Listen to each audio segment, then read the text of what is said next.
Yo, bienvenue sur Dalaika Media.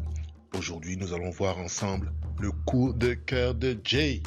C'est incontestablement mon gars Bobo, ouais.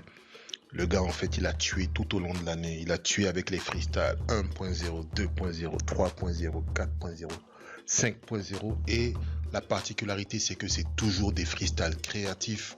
Il arrive à traduire l'actualité un peu comme le journal rappé qui se faisait un peu au niveau du Sénégal par les rappeurs sénégalais.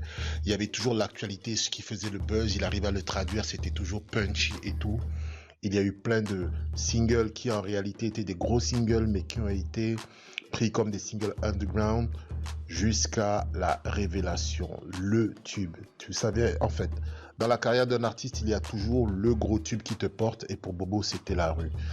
Ce Gangan Trap qu'il nous a amené avec à la fois ce mélange de traditionnel, tant dans les visuels avec les Egungun, avec les gars de la street à Cotonou et tout, mais également avec un beat qui tourne assez tendance, assez trap, assez new gen.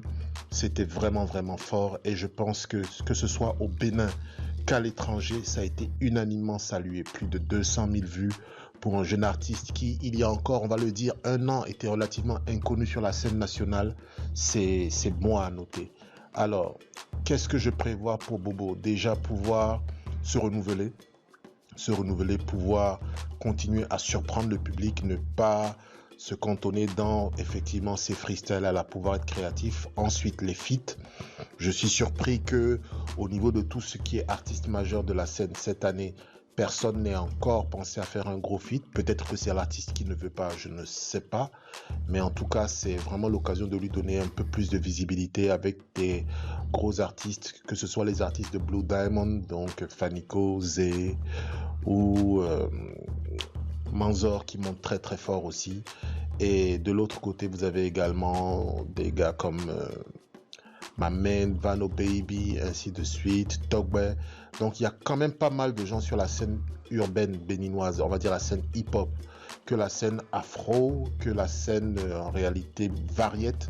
Il y a une palette assez large qui devrait lui permettre de poser sans trop de problèmes, que ce soit sur un truc très rap avec un Vano ou sur un truc beaucoup plus light avec une Kemi ou une Fanny. Je pense qu'il pourrait s'en sortir sur vraiment tous les styles et il gagnerait vraiment à pouvoir faire dans un premier temps ce feat béninois pour élargir sa base au Bénin, puis évoluer vers un featuring étranger, arriver à internationaliser un peu sa musique sans pour autant la dénaturer. Il n'a pas besoin de faire un gros rap français, même si je sais qu'il en est capable. Il nous a placé quelques grosses punch, pas mal du tout sur certains de ses sons. Il en est capable, mais cette identité purement béninoise, c'est ça qui le fait apprécier à l'étranger. C'est ça qui fait que les Béninois se sont rapidement attachés à lui.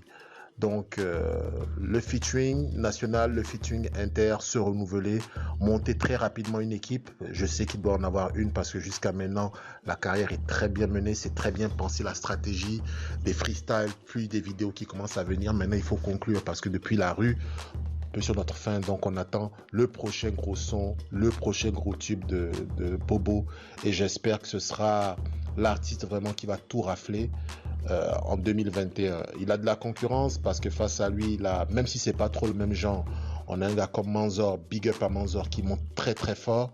Il y a de la place pour les deux, il y a vraiment de la place pour tout le monde et je suis convaincu que Bobo pourra vraiment nous montrer de nouvelles choses et de belles choses pour le hip-hop béninois en 2021.